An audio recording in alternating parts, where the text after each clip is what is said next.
कभी सोचा है, अगर एक बापू अपनी सारी जिंदगी ईमानदारी से गुजारे, किसी का हक न मारे, किसी से झूठ न बोले और एक दिन उसी को चोर कहकर जेल भेज दिया जाए। सोचिए जरा, उस बूढ़े बाप के दिल पर क्या बीती होगी जब पूरी दुनिया उसकी सच्चाई पर शक करने लगी। पर किस्मत का खेल भी अजीब होता है दोस्तों। कभी कभी सच देर से सामने आता है, पर जब आता है तो सबकी आंखें खोल देता है। ये कहानी है एक ऐसे बेटे की जिसने अपने बाप की बेगुनाही साबित करने के लिए पूरी जिंदगी दांव पर लगा दी, और उस बाप के जिसने अपनी सच्चाई के लिए दुनिया छोड़ दी, लेकिन झूठ के आगे कभी सिर नहीं झुकाया। मेरा नाम रवि शर्मा है। मैं यूपी के एक छोटे से कस्बे फतेहपुर का रहने वाला हूँ। हमारे घर की हालत पहले कभी ठीक नहीं रही। मेरे पिताजी रामलाल शर्मा पेंटिंग का काम करते थे, मतलब दीवारों की पुताई, घरों की रंगाई वगैरह। लोग उन्हें रामलाल पेंटर के नाम से जानते थे। पिताजी अपने काम में बहुत माहिर थे। उनके हाथ में ऐसी सफाई थी कि कोई भी दीवार उनके हाथ से निकले तो आईने जैसी चमक जाती थी। हमारा घर छोटा सा था, पर बहुत प्यार भरा था। मैं, माँ, पिताजी और मैं अकेला बेटा। पर किस्मत शायद हमारे घर से रूठी हुई थी। एक दिन जब पिताजी किसी अमीर के बंगले में पुताई कर रहे थे, तभी सीढ़ी से फिसलकर नीचे गिर पड़े। सिर पर गहरी चोट लगी और कई महीनों तक बिस्तर पकड़ लिया। जो थोड़े बहुत पैसे बचाए थे, सब इलाज में लग गए। धीरे धीरे घर में खाने तक के लाले पड़ने लगे। मैं तब छोटा था, पर इतना समझ गया था कि अगर कुछ नहीं किया तो हम भूखों मर जाएंगे। मैंने छोटी उम्र में ही अपने पिताजी का साथ देने की ठान ली। कभी किराने की दुकान पर बोरा उठाता, कभी किसी के खेत में काम कर लेता। माँ भी दूसरों के घरों में बर्तन मांजने जाने लगी। बहुत मुश्किल वक्त था वो, पर हमने हिम्मत नहीं हारी। कई महीने बाद जब पिताजी थोड़ा संभले तो फिर से काम पर जाने लगे, पर अब उनमें पहले वाली ताकत नहीं रही थी। हाथ कांपते थे और सीढ़ी पर चढ़ने से डर लगता था। वो खुद कहते थे, रवि, अब उम्र और शरीर दोनों जवाब दे रहे हैं बेटा। मगर फिर भी वो दिन रात मेहनत करते ताकि हमारे घर का चूल्हा जलता रहे। समय बीता, मैं बड़ा हुआ। अब मैं भी 2-3 जगह काम करने लगा था। कभी बिजली का काम सीखता, कभी पेंटिंग में पिताजी का हाथ बटाता। धीरे धीरे हमारे घर की हालत सुधरने लगी। पिताजी खुश थे कि अब बेटा अपने पैरों पर खड़ा हो गया है। मेरी शादी माँ ने अपने ही मोहल्ले की एक लड़की सीमा से कर दी। सीमा उम्र में मुझसे छोटी थी, पर बहुत समझदार और प्यारी थी। चेहरे से मासूम और दिल से सोने जैसी। वो ज्यादा पढ़ी लिखी नहीं थी, पर हर बात में सयानी लगती थी। शादी के बाद उसने पूरा घर संभाल लिया। माँ की सेवा, पिताजी का ध्यान, सब कुछ। कुछ महीने बहुत अच्छे बीते। हमारी छोटी सी दुनिया में हंसी खुशी लौट आई थी। और फिर हमारे घर में जुड़वां बेटे पैदा हुए। सच कहूँ तो वो दिन मेरे जीवन का सबसे खुश दिन था। पिताजी बच्चों को देखकर खेल उठे थे, और माँ तो जैसे फिर से जवान हो गई थी। घर में बच्चों की किलकारियों से रौनक लौट आई थी। लेकिन किस्मत को शायद हमारी खुशी रास नहीं आई। एक दिन पिताजी को एक बड़ा काम मिला। शहर के बाहरी इलाके में एक अमीर आदमी के हवेली में पुताई का काम। हवेली बहुत बड़ी थी, और पिताजी को लगा कि अगर ये काम अच्छे से हो गया तो कई महीनों की आमदनी एक साथ मिल जाएगी। उन्होंने पूरी मेहनत झोंक दी। करीब 2 महीने तक वो रोज उस हवेली में जाते रहे। वहां 2-3 लड़के भी उनके साथ काम करते थे। पिताजी बहुत ईमानदार थे, इसलिए हवेली के मालिक को भी उन पर पूरा भरोसा था। पर एक दिन किस्मत ने ऐसा खेल खेला कि हमारी पूरी जिंदगी उजड़ गई। हुआ यूं कि हवेली के मालिक का फोन आया। वो बोले कि उन्हें कुछ जरूरी काम से शहर छोड़कर जाना पड़ेगा और घर में अब कोई नहीं रहेगा। उन्होंने पिताजी से कहा कि चाहे तो काम छोड़ दें, क्योंकि घर बंद रहेगा। लेकिन पिताजी ने कहा, साहब, जब तक काम पूरा नहीं होगा मैं यहीं रहकर कर लूंगा, आप बेफिक्र रहिए। मालिक मान गया और घर का गेट बंद करके चला गया। पिताजी उस दिन देर शाम तक काम करते रहे, फिर रोज की तरह गेट बंद करके घर आ गए। उन्हें क्या पता था कि अगले ही दिन उनका नाम बदनाम होने वाला है। रात को घर पर हम सब बात कर रहे थे। सीमा अपने बच्चों के लिए ऊन के कपड़े बुन रही थी, माँ पूजा कर रही थी, और पिताजी थककर सो गए। सुबह सुबह अचानक दरवाजे पर जोर जोर से दस्तक हुई, इतनी तेज कि पूरा घर हिल गया। मैं जाकर दरवाजा खोला तो सामने पुलिस खड़ी थी। मैं तो डर गया, पूछा, क्या बात है? एक पुलिस वाला बोला, रामलाल पेंटर यहीं रहते हैं? मैं बोला, हाँ मेरे पिताजी। तभी पिताजी भी बाहर आ गए, थोड़ा घबराए हुए। पुलिस ने कहा, आपको हमारे साथ चलना होगा। हम सब सन्न रह गए। माँ घबराई हुई बोली, क्यों, क्या हुआ? पुलिस बोली, जिस हवेली में आप काम करते थे वहां चोरी हुई है, लाखों रुपए के जेवर और नकदी गायब है। ये सुनते ही पिताजी के पैरों तले जमीन खिसक गई। वो तुरंत बोले, साहब मैं तो ईमानदारी से पेंटिंग कर रहा था, मुझसे गलती भी हुई तो रंग गिरा होगा, चोरी नहीं की। पुलिस ने कहा, हवेली के मालिक ने शिकायत की है कि आप और आपके 3 मजदूरों ने मौका देखकर चोरी की है। पिताजी बार बार कसम खाते रहे, मैंने कुछ नहीं किया साहब, भगवान की कसम। लेकिन किसी ने उनकी एक न सुनी। पुलिस ने पूरा घर छान मारा, कपड़ों की अलमारियों से लेकर बिस्तरों तक सब उलट पलट दिया, पर कुछ नहीं मिला। फिर भी उन्होंने पिताजी को गले से पकड़कर घसीटा और गाड़ी में ठूंस दिया। मैं भागता हुआ पीछे गया, पर किसी ने रोका नहीं। माँ चीख रही थी, मेरे आदमी को छोड़ दो, वो बेगुनाह है। पड़ोसी तमाशा देखने खड़े थे और मैं सिर्फ रो सकता था। मेरे पिताजी जो अपनी पूरी जिंदगी ईमानदारी से जिए थे, आज उन्हें चोर कहा जा रहा था। उस पल मुझे लगा, इस दुनिया में गरीब की कोई इज्जत नहीं होती। यहाँ गलती से पहले उसका मजाक बनता है और फिर जिंदगी उसकी सज़ा बन जाती है। माँ का रो रो कर बुरा हाल था। सीमा बच्चों को समझाने की कोशिश कर रही थी। मैंने माँ को संभाला और बोला, चिंता मत करो, मैं कुछ करता हूँ। मैं सीधे पुलिस स्टेशन भागा। कई बार कोशिश की पर मिलने नहीं दिया गया। आखिर मेरे एक दोस्त ने मदद की, उसके चाचा वहीं कांस्टेबल थे। उन्होंने बताया, बाकी 3 मजदूरों को तो छोड़ दिया गया, पर चोरी का सारा इल्ज़ाम अकेले पिताजी पर डाल दिया गया है। मुझे लगा जैसे किसी ने मेरे अंदर से जान निकाली हो। जिन पिताजी ने पूरी जिंदगी सच्चाई के लिए कुर्बानी दी, आज उन्हीं पर झूठा इल्ज़ाम लगाकर जेल भेज दिया गया। पुलिस ने मेरे पिताजी को जेल में डाल दिया था। मुझे लगा शायद कुछ दिन में सच्चाई सामने आ जाएगी और वो घर लौट आएंगे। लेकिन वक्त बीतता गया और उनकी रिहाई की कोई खबर नहीं आई। हर रोज़ मैं पुलिस स्टेशन और हवेली के चक्कर लगाता रहा, पर हर बार वही जवाब मिलता, केस चल रहा है, जांच जारी है। माँ की हालत दिन ब दिन बिगड़ने लगी थी। वो दिन भर रोती रहती, खाना तक नहीं खाती।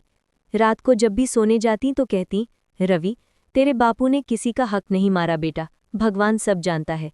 उनकी आवाज़ में इतनी बेबसी थी कि मेरा दिल फट जाता था। मैंने ठान लिया कि किसी भी हालत में अपने पिताजी को छुड़वाऊंगा, पर मैं गरीब आदमी था, वकील रखने तक के पैसे नहीं थे। जिनसे उधार मांगा उन्होंने भी मुंह फेर लिया। सबको लगता था कि मेरे बापू सच में चोर हैं। लोग तो ताना देने लगे। ईमानदारी का नाटक करते थे, देख अब सच सामने आया। एक दिन मैं खुद उस हवेली पहुंचा जहां से चोरी हुई थी। मालिक का नाम था विक्रम सिंह चौहान, शहर का बहुत बड़ा आदमी। मैं फोल्डेड हैंड से उसके घर पहुंचा और कहा, साहब मेरे पिताजी ने कुछ नहीं किया, आप पुलिस से केस वापस ले लीजिए, हम गरीब हैं लेकिन चोर नहीं। वो मुझे ऊपर से नीचे तक देखता रहा, फिर ठंडी आवाज़ में बोला, सुन लड़के, तेरे जैसे गरीब लोग ईमानदारी की बातें बड़ी बड़ी करते हैं, पर मौका मिलते ही चोरी करते हैं। मेरे घर से लाखों रुपए और गहने गए हैं, अगर तुम्हारे बाप ने नहीं लिए तो फिर कौन ले गया? मैंने बहुत समझाने की कोशिश की, साहब वो तो काम खत्म करके रोज़ ताला लगाकर चले आते थे। अगर आपको लगता है उन्होंने कुछ उठाया है तो सबूत दिखाइए। पर उसने मेरी एक ना सुनी, उल्टा गुस्से में आकर बोला, जा निकल यहाँ से, वरना गार्ड से निकलवाऊं। इतना कहकर उसने मुझे धक्का दिया। उस पल मेरे अंदर की सारी हिम्मत टूट गई। मेरे सीने में जैसे किसी ने आग लगा दी हो।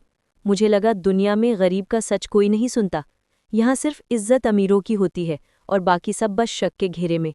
मैं चुपचाप वहां से निकल आया। रास्ते में आंखों से आंसू अपने आप बह रहे थे। दिल में बार बार वही ख्याल आता, काश मैं अमीर होता तो आज मेरे बाप जेल में नहीं होते। घर पहुंचा तो दरवाजे पर ताला लटका हुआ था। दिल घबरा गया। पास वाले पड़ोसी से पूछा, माँ और सीमा कहाँ गई? वो बोले, भाभी की तबीयत अचानक खराब हो गई थी, तेरी माँ उन्हें अस्पताल ले गई हैं। मैं बिना कुछ सोचे समझे भागता हुआ अस्पताल पहुंचा। वहां माँ बाहर बैठी थी, आंखें लाल और चेहरा थका हुआ। मुझे देखते ही बोली, रवि तेरे बापू का कुछ पता चला? मैंने सिर झुका लिया, कुछ नहीं बोला। माँ सब समझ गईं, बस चुपचाप रोने लगी। इसी बीच नर्स आई और बोली, बधाई हो, बेटे का जन्म हुआ है। मेरे घर में तीसरा बेटा आया था। माँ ने बच्चे को सीने से लगाया और फूट फूट कर रो पड़ी। बोली, काश तेरे बापू भी उसे देख पाते। मैंने बस उनका सिर सहलाया और बोला, माँ सब ठीक होगा, पिताजी बेगुनाह हैं, एक दिन सच्चाई जरूर सामने आएगी। सीमा की हालत थोड़ी ठीक हुई तो हम उसे घर ले आए, मगर अब मेरे अंदर से सारा सुकून गायब हो गया था। दिन रात बस यही सोचता, कैसे निकालूं पिताजी को उस नर्क से। कई बार कोशिश की पर कोई वकील मेरे केस को हाथ नहीं लेता था। कहते, बिना पैसे कुछ नहीं होगा। गरीबी तो पहले से थी, अब ऊपर से ये बदनामी। लोग मिलते तो बात घुमा देते, कुछ तो हंस भी देते। रामलाल पेंटर था बेटा है ना तू, बड़ा चोर निकला तेरे बापू। इन तानों ने मेरा दिल तोड़ दिया था, लेकिन मैं हार मानने वालों में से नहीं था। मैं फिर से हवेली गया, उम्मीद में कि शायद विक्रम सिंह मुझसे बात कर ले, पर इस बार भी उसने मुझे अंदर नहीं आने दिया। बोला, जब तक मेरे पैसे वापस नहीं मिलते तेरा बाप जेल में सड़ते रहेंगे। उसकी बातें मेरे दिल को चीर गईं। मैंने कहा, साहब, अगर मैं आपके गहने ढूंढ लाऊं तो क्या आप केस वापस लेंगे? वो हंसा और बोला, ढूंढ ला, तभी तेरा बाप बचेगा। मैं सिर झुकाकर चला आया। अब मेरे पास सिर्फ एक रास्ता था, भगवान से दुआ करना। हर रोज मंदिर जाता और आंख बंद करके कहता, हे भगवान, मेरे बाप को इंसाफ दिला दे, वो चोर नहीं है। कुछ हफ्तों बाद मुझे जेल में उनसे मिलने की इजाज़त मिली।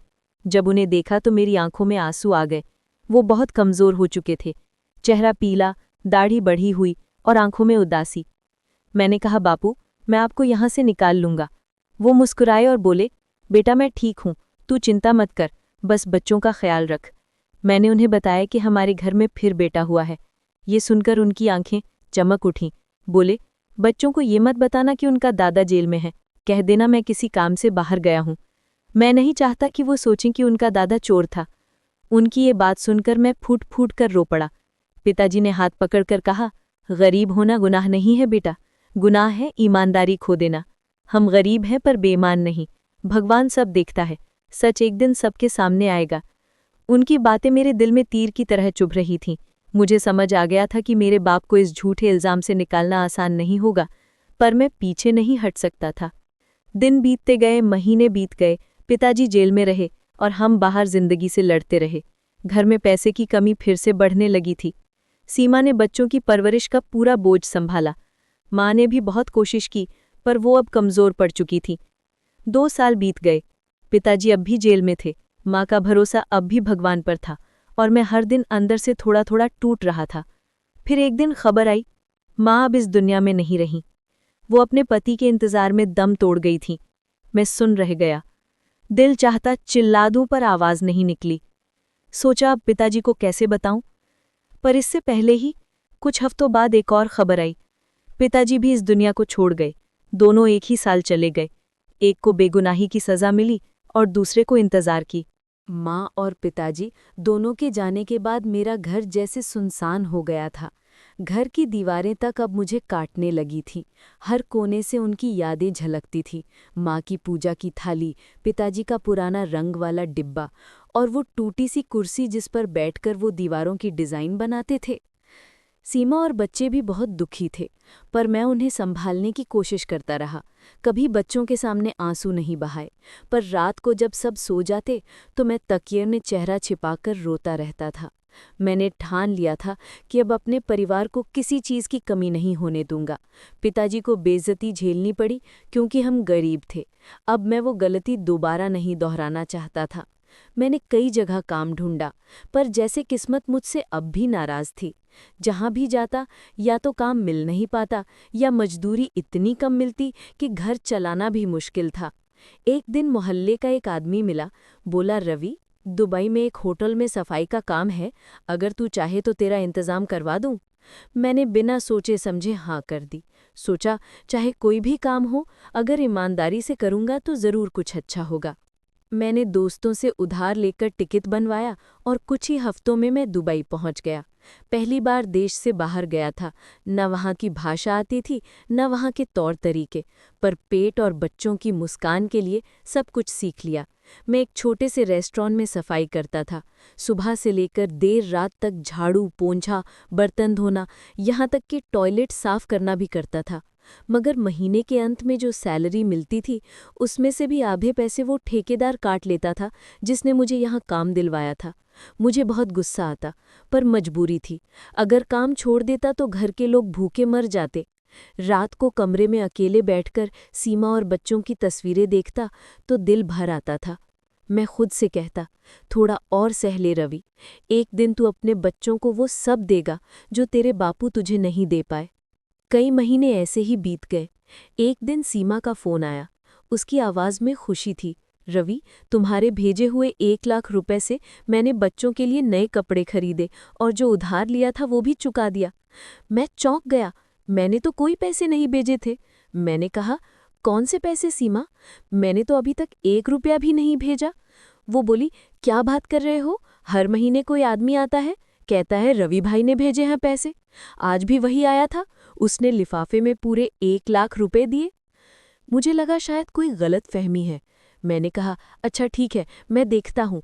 पर अंदर ही अंदर मैं बहुत परेशान हो गया था। कौन हो सकता है वो आदमी, और क्यों देगा वो पैसे मेरे घर? अगले महीने फिर वही बात। सीमा का फोन आया, रवि इस बार भी वही आदमी आया, फिर से 1 लाख रुपए दिए। अब को मेरी बेचैनी बढ़ने लगी थी। मैंने कहा, सीमा, उसका चेहरा ध्यान से देखना, नाम पूछना और ये भी पूछना कि कहाँ से आया है। पर वो हर बार यही कहती। वो बस पैसे देकर चला जाता है, कहता है जल्दी में हूँ, रवि भाई को मेरा सलाम कहना। मुझे नींद आना बंद हो गई थी। सोचता, कोई यूं ही क्यों देगा हर महीने 1 लाख रुपए? कहीं किसी गलत इरादे से तो नहीं दे रहा। मैं अपनी पत्नी और बच्चों को किसी खतरे में नहीं डाल सकता था। 6 महीने बीत गए, हर महीने वही पैसे आते रहे। घर की हालत अब अच्छी हो गई थी। बच्चों के स्कूल की फीस भर दी गई, सीमा ने घर में ज़रूरी सामान ले लिया और धीरे धीरे हमारे घर से गरीबी का नाम मिट गया। मैं खुश था कि घर अब संभल गया, लेकिन मन के अंदर एक डर था कि ये सब किस कीमत पर हो रहा है। कहीं ये पैसे किसी गलत रास्ते से तो नहीं आ रहे। फिर एक दिन सीमा ने जो कहा, उससे मेरी जान ही निकल गई। वो बोली, रवि, आज उस आदमी ने पूरा 1 करोड़ रुपए दिए। मैं चौंक गया। क्या? 1 करोड़? वो बोली, हाँ, उसने कहा ये तुम्हारे भेजे हुए हैं। बोला कि अब घर संभल जाएगा। सीमा ने उन पैसों से नया बंगला खरीद लिया था। अब मेरे अंदर का शक और बढ़ गया। मैंने तय कर लिया कि अब मुझे सब कुछ खुद जाकर देखना होगा। मैंने दुबई का काम छोड़ दिया और बिना किसी को बताए सीधा भारत के लिए उड़ान भर ली। जब घर पहुंचा तो सामने खड़ी वो नई हवेली देख मेरे पैर जमीन में धंस गए। वो घर इतना बड़ा था कि मेरे पुराने मकान में 10 ऐसे घर बन जाए। सीमा और बच्चे बहुत खुश थे, मगर मेरा ध्यान सिर्फ एक बात पर था। वो आदमी कौन है जो इतना सब कर रहा है? मैंने तय कर लिया कि इस बार जब वो पैसे देने आएगा तो मैं खुद दरवाज़ा खोलूंगा। और फिर एक दिन वही हुआ। शाम को कोई गाड़ी आकर रुकी। एक आदमी नीचे उतरा, हाथ में लिफाफा लिए, चेहरा झुका हुआ। जैसे ही उसने दरवाज़ा खटखटाया, मैंने खुद जाकर खोला। वो मुझे देखकर एकदम घबरा गया, पसीना उसके चेहरे से टपक रहा था। मैंने सख्त आवाज़ में पूछा, कौन हो तुम और क्यों हर महीने मेरे घर पैसे देने आते हो? वो कुछ देर चुप रहा, फिर कांपती आवाज़ में बोला, मैं विक्रम सिंह चौहान का बेटा हूँ। मेरे अंदर जैसे आग लग गई। जिस आदमी ने मेरे बापू को चोर कहकर जेल भेजा था, उसका बेटा आज मेरे दरवाजे पर पैसे लेकर खड़ा था। जब उस आदमी ने कहा कि वो विक्रम सिंह चौहान का बेटा है, तो मेरे होश उड़ गए। कुछ पल के लिए जैसे मेरी सांस ही रुक गई। मेरी आंखों में गुस्सा, दर्द और हैरानी सब एक साथ भर गए थे। मैंने गुस्से से पूछा, क्या मजाक कर रहे हो तुम? तुम्हारे बाप की वजह से मेरे पिताजी को चोर कहा गया, उन्होंने बेइज्जती झेली, जेल में मरे। अब तुम क्यों आए हो मेरे घर पर पैसे लेकर? क्यों मेरे जख्मों पर नमक छिड़कने आए हो? वो चुप खड़ा रहा, सिर झुकाए हुए। मेरी आवाज़ ऊंची हो गई, बोलो, क्यों दे रहे थे हर महीने पैसे? और आज तो पूरे 1 करोड़ रुपए। क्या समझे तुम कि पैसों से हमारे बाप की इज्जत लौट आएगी? वो कांपती आवाज में बोला, भाई साहब, मुझे माफ कर दीजिए। आप गुस्सा होने का पूरा हक रखते हैं, लेकिन पहले मेरी बात पूरी सुन लीजिए। आप जो सोच रहे हैं, सच्चाई उससे बिल्कुल अलग है। मैंने कहा, ठीक है, बोलो, लेकिन अगर झूठ बोल रहे हो तो कसम है मेरे बाप की, मैं पुलिस बुला लूंगा। वो बोला, जब हमारे घर चोरी हुई थी तब मैं घर पर नहीं था। मैं दूसरे शहर में पढ़ाई कर रहा था, हॉस्टल में रहता था। शादी के समय घर लौटा तो पता चला कि हवेली में चोरी हुई है और आपके पिताजी को चोर बना दिया गया है। वो कुछ पल रुका, फिर बोला, जब मैंने पिताजी से पूछा कि उन्होंने बिना सबूत किसी गरीब इंसान पर इल्ज़ाम क्यों लगाया, तो उन्होंने कहा, मुझे किसी पर शक नहीं करना था, लेकिन चोरी तो किसी ने की ही है। मैंने बहुत कहा कि वो केस वापस लें, पर वो नहीं माने। मैंने गुस्से में कहा, तो क्या बस इतना ही था? तुम्हारे बाप ने एक ईमानदार आदमी की जिंदगी बर्बाद कर दी और तुम बस देखते रहे? वो बोला, नहीं, बात सिर्फ इतनी नहीं थी। सच तो ये है कि उस चोरी के पीछे किसी और का नहीं, मेरी बहन का हाथ था। मेरे पैरों तले जमीन खिसक गई। मैंने हैरानी से पूछा, क्या कहा तुमने? तुम्हारी बहन ने चोरी की थी? वो बोला, हाँ भाई साहब, मेरी बहन का अफेयर चल रहा था एक लड़के से, जिससे वो शादी करना चाहती थी, लेकिन हमारे पिताजी ने उसकी शादी किसी और से तय कर दी थी। शादी के कुछ दिन पहले जब हम सब घर से बाहर गए तो उसने अपने बॉयफ्रेंड को बताया कि घर खाली है, कोई नहीं है। उसने अपने दोस्तों के साथ मिलकर घर में घुसकर सारे गहने और पैसे चुरा लिए। मैं अवाक खड़ा सुनता रहा। वो आगे बोला, मेरी बहन को लगा कि वो लड़का चोरी के बाद उससे भागकर शादी करेगा, लेकिन वो नीच इंसान उसे धोखा देकर पैसों समेत गायब हो गया। मेरी बहन के पास जब सबूत नहीं बचे तो वो खामोश रही। पिताजी को लगा कि चोरी किसी बाहर वाले ने की है और उन्होंने आपके पिताजी पर इल्जाम लगा दिया। मेरे हाथ कांप रहे थे, दिल में गुस्से की आग जल रही थी, लेकिन साथ ही भीतर एक टीस भी थी। पिताजी की बेगुनाही का सच मेरे सामने था। मैंने धीमी आवाज में कहा, तो फिर तुम्हारे पिताजी को सच कब पता चला? वो बोला, जब मेरी बहन की शादी हो गई और कुछ महीनों बाद उसका वही बॉयफ्रेंड उसे ब्लैकमेल करने लगा। वो पैसे मांगने लगा, धमकाने लगा कि अगर पैसे नहीं दिए तो चोरी की बात सबको बता देगा। जब बहन ने रोते हुए सारा सच हमारे पिताजी को बताया तो वो हक्के बक्के रह गए, पर अब बहुत देर हो चुकी थी। आपके पिताजी जेल में थे और उनकी हालत बहुत खराब थी। फिर क्या हुआ? मैंने पूछा। वो बोला, मैंने अपने पिताजी से कहा कि आपके पिताजी को जेल से रिहा करवाओ क्योंकि वो बेकसूर है। लेकिन पिताजी ने कहा, अगर मैं ऐसा करूंगा तो मेरी बेटी की बदनामी हो जाएगी, उसका घर उजड़ जाएगा। वो अपनी इज्जत और अपनी बेटी के लिए चुप रहे और एक निर्दोष को सजा मिलती रही। ये सुनकर मैं सन्न रह गया। मेरे पिताजी को सिर्फ इसलिए चोर बना दिया गया था क्योंकि किसी अमीर की इज्जत बचानी थी। वो लड़का बोला, मुझे उस वक्त बहुत गुस्सा आया।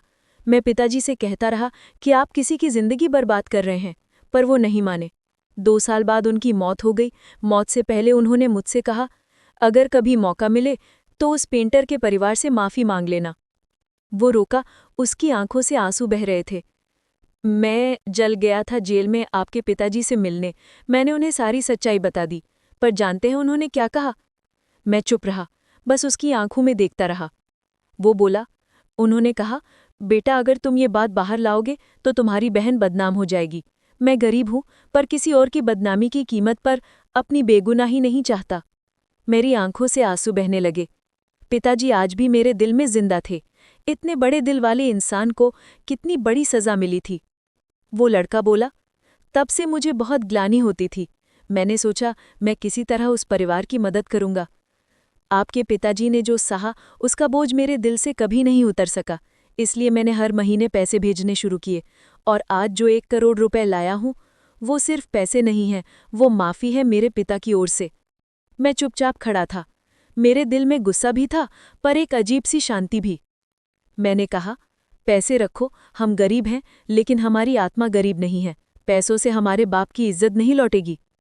वो बोला, भाई साहब मैं जानता हूं, पर कृपा करके इसे माफ़ी समझकर रख लीजिए। ये मेरी बहन और मेरे पिता की आत्मा को शांति देगा। मैंने उसकी तरफ देखा, वो सिर झुकाकर रो रहा था। उसकी आंखों से आंसू बह रहे थे, जैसे वो हर बूंद से अपने बाप के पाप धोना चाहता हो। मैंने बस इतना कहा, तुम्हारे पिता ने हमारे परिवार से जो छीना वो अब लौट नहीं सकता, पर तुम्हारा सच बोलना यही हमारी सबसे बड़ी जीत है। वो लड़का चला गया, पीछे छोड़ गया अपने आंसू, अपनी सच्चाई और अपने पछतावे की कहानी। उस रात में बिल्कुल सो नहीं पाया। सारी बातें बार बार मेरी दिमाग में घूम रही थी। वो लड़का, उसका सच, मेरे बापू की बेगुनाही, सब कुछ जैसे आंखों के सामने फिल्म की तरह चल रहा था। कभी गुस्सा आता, कभी दिल रोने लगता। मन में बार बार एक ही बात उठती, अगर वो सच्चाई पहले बता देते तो शायद मेरे बापू आज जिंदा होते। मैं छत पर बैठा आसमान देख रहा था। तारों की रोशनी में जैसे पिताजी का चेहरा नजर आ रहा था, शांत, सच्चा और ईमानदार।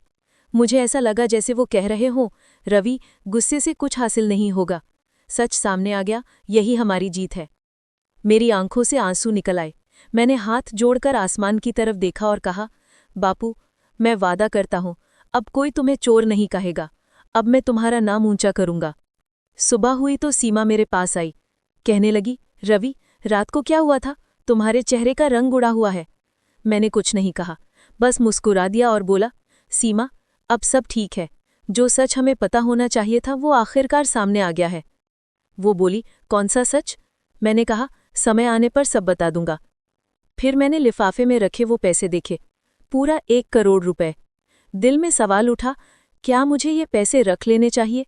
क्या ये पिताजी की बेइज्जती का मुआवजा है या सिर्फ एक दिखावटी माफी?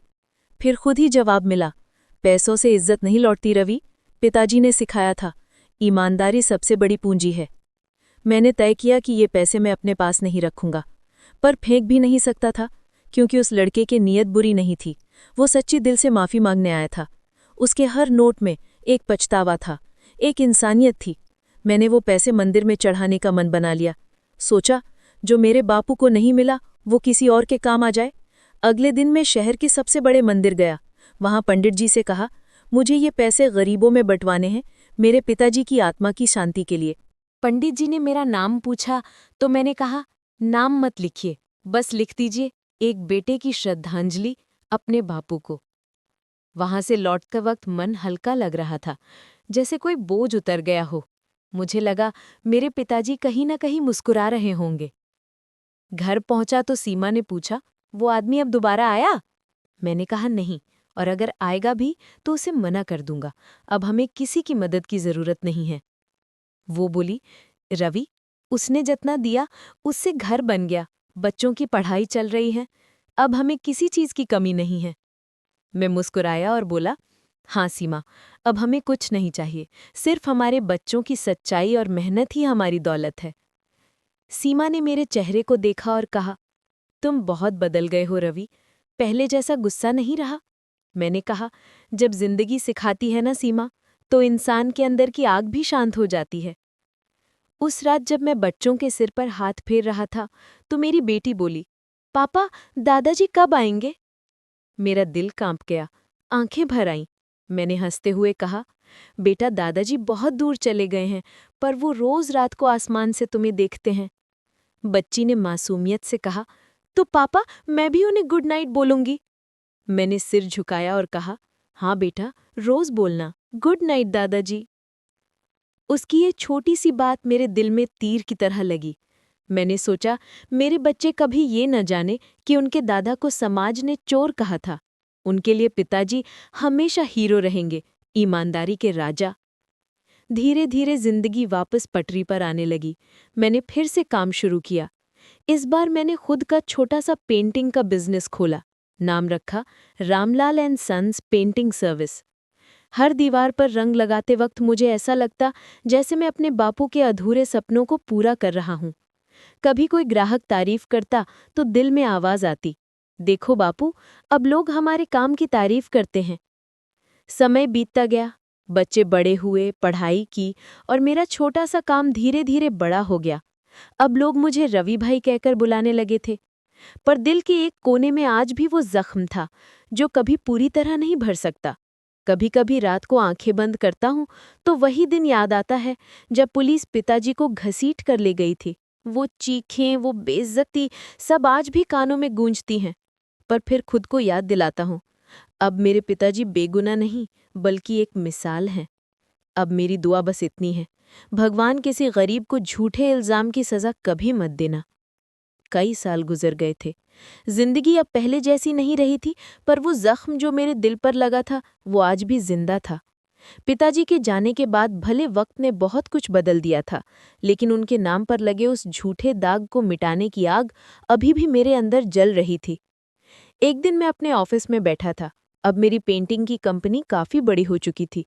शहर के बड़े बड़े बिल्डर मुझसे काम करवाने आने लगे थे। हर महीने कई लोगों को नौकरी देता था, जिसे देखकर मुझे बहुत गर्व होता था। मैं सोचता था, अगर पिताजी आज जिंदा होते तो ये सब देखकर कितने खुश होते। उसी दिन एक बड़ी कंपनी के मालिक आए, कहने लगे, रवि जी, आपके हाथों में तो कमाल है, आप हमारे ऑफिस की पेंटिंग का काम कर दीजिए। मैंने हंसकर कहा, साहब, मेरे हाथों में कमाल नहीं, मेरे बापू की सीख है। वो मुस्कुराए, बोले, आपके पिताजी भी पेंटर थे? मैं कुछ पल के लिए रुक गया, फिर हल्की मुस्कान के साथ बोला, हाँ, वही असली कलाकार थे, हम तो बस उनके छोड़े रंगों से तस्वीरें बनाते हैं। उस शाम जब मैं घर लौटा तो बच्चों के साथ बैठा हुआ था। मेरा बड़ा बेटा अमन अब कॉलेज में पढ़ रहा था और छोटा बेटा आरव 12वीं में। मेरी बेटी कृतिका तो अब इतनी समझदार हो गई थी कि घर के सारे काम में सीमा का हाथ बटाने लगी थी। अमन बोला, पापा, हमारे कॉलेज में कल स्पीच कंपटीशन है, टॉपिक है सच और झूठ के लड़ाई में कौन जीतता है। मुझे समझ नहीं आ रहा क्या बोलूं। मैंने मुस्कुराते हुए कहा, बेटा बोलना कि सच कभी नहीं हारता, बस देर से जीतता है। अमन ने पूछा, क्या ऐसा सच में होता है पापा? मैं कुछ पल चुप रहा, फिर कहा, हाँ बेटा, तुम्हारे दादाजी इसका सबसे बड़ा सबूत थे। अमन ने पूछा, दादाजी की कहानी? सीमा ने मेरी ओर देखा। शायद वो समझ गई थी कि आज वो सच बताने का दिन है जिसे मैं इतने सालों से दिल में दबा कर रखे था। मैंने कहा, आज तुम्हें बताता हूँ बेटा कि तुम्हारे दादा कौन थे और उन्होंने क्या सहा। फिर मैंने सब कुछ बताया, कैसे मेरे पिताजी ने पूरी जिंदगी ईमानदारी से काम किया, कैसे एक झूठे इल्जाम ने उन्हें जेल भेज दिया और कैसे उन्होंने कभी किसी की बदनामी के डर से अपनी बेगुनाही तक साबित नहीं की। अमन की आंखों में आंसू थे। वो बोला, पापा, दुनिया इतनी बेरहम कैसे हो सकती है? मैंने कहा, बेटा दुनिया में अच्छे और बुरे दोनों तरह के लोग होते हैं, लेकिन भगवान हर बात का हिसाब रखता है। अमन ने फिर पूछा, क्या दादाजी का नाम अब साफ हो गया? मैंने कहा, नहीं बेटा, अभी भी लोगों को सच्चाई नहीं पता, पर अब वक्त आ गया है कि दुनिया जाने कि रामलाल शर्मा चोर नहीं बल्कि सच्चे और ईमानदार इंसान थे। उसी रात मैंने एक बड़ा फैसला लिया। मैंने ठान लिया कि अब अपने पिता की सच्चाई पूरे शहर को बताऊंगा। उनकी कहानी हर उस इंसान तक पहुंचाऊंगा जो गरीब है पर सच्चाई पर भरोसा रखता है। अगले कुछ हफ्तों में मैंने अपने पिता की जिंदगी पर एक डॉक्यूमेंट्री तैयार करवाई। नाम रखा, सच का रंग, एक पेंटर की कहानी। इसमें मैंने उनके असली फोटो, उनके काम के पुराने वीडियो और उस हवेली के बारे में भी बताया जहां ये सब हुआ था। शुरू में लोग ज़्यादा ध्यान नहीं दे रहे थे, लेकिन जब वीडियो इंटरनेट पर अपलोड हुआ तो धीरे धीरे लोगों ने देखना शुरू किया। फिर एक दिन वो वीडियो वायरल हो गया। लाखों लोग उसे देखने लगे। लोग कमेंट करने लगे, ऐसे लोग ही असली भारत की पहचान है। कितना बड़ा दिल था इस इंसान का। रामलाल जी जैसे लोग भगवान के बराबर हैं। हर कमेंट पढ़कर मेरी आंखें नम हो जाती थी। मुझे लगा जैसे मेरे बापू की आत्मा को आखिरकार सुकून मिल गया हो। कुछ दिन बाद वही हवेली वाले परिवार का बेटा जो मेरे घर पैसे लेकर आया था, वो मुझे मिलने आया। उसकी आंखों में भी आंसू थे। उसने कहा, रवि भाई, आपने जो किया वो कोई नहीं कर सकता था।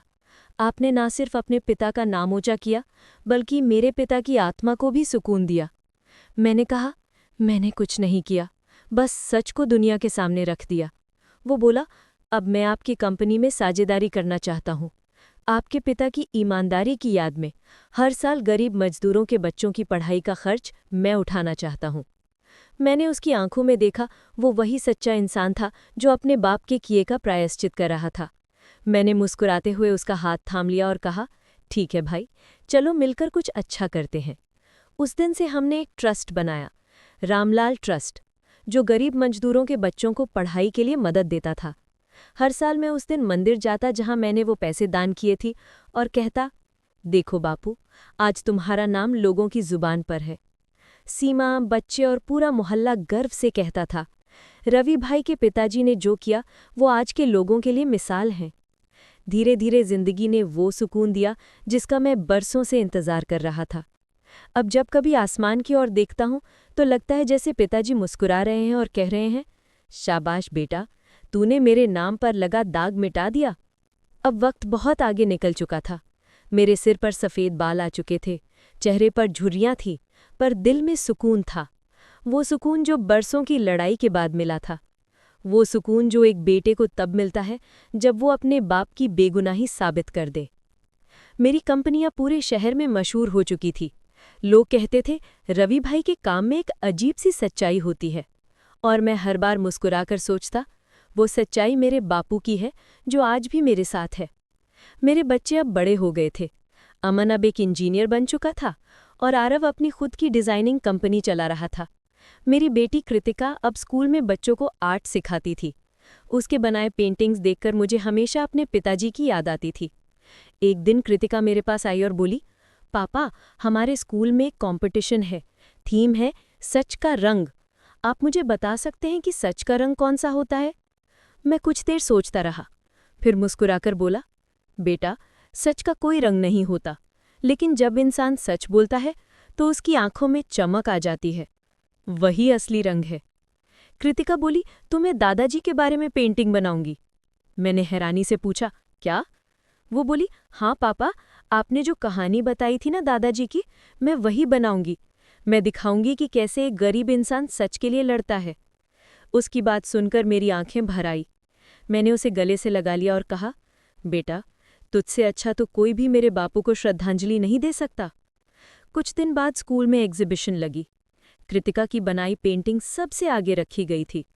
उसमें दिखाया गया था एक बूढ़ा पेंटर जेल की सलाखों के पीछे बैठा है, पर उसके हाथ में ब्रश है और वो सलाखों के पार एक उजली दीवार पर सच्चाई लिख रहा है। नीचे उसने लिखा था, सच को कैद नहीं किया जा सकता। जब मैंने वो पेंटिंग देखी तो मैं फूट फूट कर रो पड़ा। लोग मेरे पास आए, पूछने लगे, रवि भाई, ये पेंटिंग किसकी है? मैंने कहा, ये मेरे पिता की कहानी है। उन्होंने अपनी बेगुनाही की सज़ा काटी, पर कभी झूठ नहीं बोला। लोगों ने ताली बजाई। कृतिका की पेंटिंग ने पहला इनाम जीता। स्कूल के प्रिंसिपल ने कहा, आप जैसे परिवार ही समाज को सिखाते हैं कि सच्चाई की लड़ाई कभी बेकार नहीं जाते। उस दिन मुझे लगा, मेरे बापू अब सिर्फ मेरे नहीं रहे, अब वो समाज के बापू बन गए हैं। कई मीडिया वाले भी आए। उन्होंने कृतिका से पूछा, तुम्हें किससे प्रेरणा मिली? कृतिका ने कहा, मेरे पापा से और मेरे दादाजी से, जो सच्चाई के लिए सब कुछ खोकर भी मुस्कुराते रहे। उस दिन अखबार में हमारी फोटो छपी। हेडलाइन थी, एक ईमानदार पेंटर की विरासत, बाप ने सच्चाई छोड़ी, बेटे ने नाम कमाया, पोती ने इज्जत लौटा दी। मैंने अखबार को सीने से लगाया, आंखें बंद की और कहा, देखो बापू, अब पूरी दुनिया जानती है कि तुम चोर नहीं थे, बल्कि इस शहर के सबसे सच्चे इंसान थे। उस शाम जब मैं मंदिर गया तो वही पुजारी मिला जिसने बरसों पहले मेरे दान किए पैसे संभाले थे। उसने कहा, बेटा, तेरे बापू की कहानी तो अब हर कोई जानता है। हमारे मंदिर में अब हर साल रामलाल दिवस मनाया जाता है। मैं हक्का बक्का रह गया। पुजारी ने कहा, उस दिन हम गरीब बच्चों को खाना खिलाते हैं, क्योंकि तुम्हारे पिताजी ने कहा था, भूखा इंसान सबसे पहले इंसानियत भूलता है। मेरी आंखों से आंसू गिरने लगे। मैंने हाथ जोड़कर कहा, बापू, देखो, अब तुम्हारा नाम हर भूखे के पेट में, हर बच्चे की मुस्कान में और हर दीवार के रंग में बस गया है। रात को घर लौटा तो सीमा बोली, रवि, अब तो तुम्हारा सपना पूरा हो गया। मैंने कहा, नहीं सीमा, ये सिर्फ मेरा नहीं, ये हमारे बापू का सपना था, और अब ये सपना हमारे बच्चों की आंखों में जिंदा रहेगा। वक्त के साथ सब कुछ बदल गया था, लेकिन एक चीज जो नहीं बदली, वो थी मेरे दिल में बापू की याद। कभी कभी रात को छत पर बैठकर आसमान देखता तो तारे टिमटिमाते, और मुझे लगता उनमें से एक तारा मेरा बापू है, जो ऊपर से मुस्कुरा रहा है। अब मैं बूढ़ा हो चुका था, बाल सफ़ेद, हाथों में झुर्रियाँ, पर दिल में अब भी वही अपनापन, वही जज्बा, वही भरोसा कि सच्चाई कभी नहीं मरती। मेरे बच्चों ने अब मेरा कारोबार संभाल लिया था। अमन कंपनी चला रहा था, आरव डिज़ाइनिंग करता था, और कृतिका आर्ट स्कूल की हेड बन चुकी थी। एक दिन कृतिका मेरे पास आई और बोली, पापा, हमारे स्कूल में एक नया आर्ट बिल्डिंग बन रहा है, उसका नाम रखना है। मैं चाहती हूँ उसका नाम रामलाल आर्ट हॉल रखूं। मैंने उसकी बात सुनी तो आंखों से आंसू निकल आए। मैंने कहा, बेटा, तेरे दादाजी आज होते तो कितना खुश होते। उनका नाम अब स्कूलों में लिया जाएगा, जहां बच्चे सच्चाई और मेहनत सीखेंगे। कुछ महीने बाद वो बिल्डिंग बनकर तैयार हो गई। उद्घाटन के दिन मैं, सीमा और बच्चे सब वहां पहुंचे। बड़ा सा बैनर लगा था, रामलाल आर्ट हॉल, एक सच्चे इंसान की याद में। जब रिबन काटा गया तो तालियों की गूंज से पूरा स्कूल भर गया। मैंने स्टेज पर जाकर कुछ शब्द बोले। मेरे पिताजी पेंटर थे, दीवारों पर रंग भरते थे, पर असल में वो लोगों की जिंदगी में उम्मीद का रंग भरते थे। उन्हें झूठा कहा गया, पर उन्होंने कभी झूठ नहीं बोला। आज अगर उनका नाम यहाँ लिखा है तो इसका मतलब है कि सच देर से सही पर जीतता जरूर है। पूरा हॉल तालियों से गूंज उठा। कई लोगों की आंखें नम हो गई थी। मेरे दिल को पहली बार ऐसा लगा कि अब बापू की आत्मा को पूरा सुकून मिल गया है। उस दिन रात को घर लौटकर मैं मंदिर गया। मंदिर के उस कोने में बैठा जहां सालों पहले मैंने वो पैसे दान किए थे। अब वहां एक छोटी सी पट्टी लगी थी। यहां से शुरू हुई थी एक ईमानदार आदमी की कहानी। मैंने आंखें बंद की और कहा, बापू, अब कोई तुम्हें चोर नहीं कहता, अब सब तुम्हें भगवान जैसा मानते हैं। तुमने सिखाया था, गरीबी शर्म की बात नहीं, झूठ शर्म की बात है। मैंने तुम्हारे उस एक वाक्य को अपनी जिंदगी का मंत्र बना लिया। मंदिर से लौटते वक्त एक छोटा बच्चा मेरे पास आया। उसने कहा, अंकल, मैं पेंटिंग सीखना चाहता हूँ, क्या आप मुझे सिखाएंगे? मैं मुस्कुराया और पूछा, तुम्हारा नाम क्या है? वो बोला, रामू। मैंने उसके सिर पर हाथ रखकर कहा, चल बेटा, आज से तू मेरा पहला स्टूडेंट है। उस दिन मुझे एहसास हुआ, मेरे बापू का काम अब खत्म नहीं हुआ, वो मुझसे होकर अब दूसरों में जा रहा है। अब मैं बापू की छोड़ी हुई ईमानदारी की मशाल दूसरों के हाथ में दे रहा था। कुछ महीनों बाद हमारे ट्रस्ट ने रामलाल पेंटिंग एकेडमी खोली, जहां गरीब बच्चों को मुफ्त में पेंटिंग सिखाई जाती थी। हर बच्चे को मैं यही सिखाता, रंग कभी झूठ नहीं बोलते, जैसे तुम्हारे दिल में जो सच है वो एक दिन दुनिया तक जरूर पहुंचेगा। समय गुजरता गया। अब मैं हर साल उसी तारीख को मंदिर जाकर दिया जलाता हूँ और कहता हूँ, बापू, आज भी तुम्हारी कहानी जिंदा है, हर उस इंसान में जो सच पर भरोसा करता है। मेरे बच्चों ने मेरी किताब लिखवाई, नाम रखा सच का रंग, रामलाल की कहानी। वो किताब पूरे शहर में छप गई। लोग उसे पढ़ते और कहते, काश ऐसे लोग आज भी होते। मुस्कुराकर मैं जवाब देता, ऐसे लोग आज भी हैं, बस पहचानने की नज़र चाहिए। अब जब भी कोई गरीब मजदूर मेरे पास आता तो मैं पिताजी की बात याद दिलाता, बेटा, काम छोटा या बड़ा नहीं होता, इंसान का इरादा बड़ा होना चाहिए। और फिर मैं आसमान की तरफ देखता, जहां वो एक तारा टिमटिमा रहा होता, और कहता, देखो बापू, अब तुम्हारी कहानी हर घर तक पहुंच गई है। कहानी का अंत, पर एहसास की शुरुआत यहीं से होती है। कभी किसी गरीब को उसकी गरीबी से मत आंकना, क्योंकि उसकी सच्चाई उसकी सबसे बड़ी ताकत होती है। सच्चाई की कीमत देर से मिलती है, पर जब मिलती है तो इतिहास बन जाती है।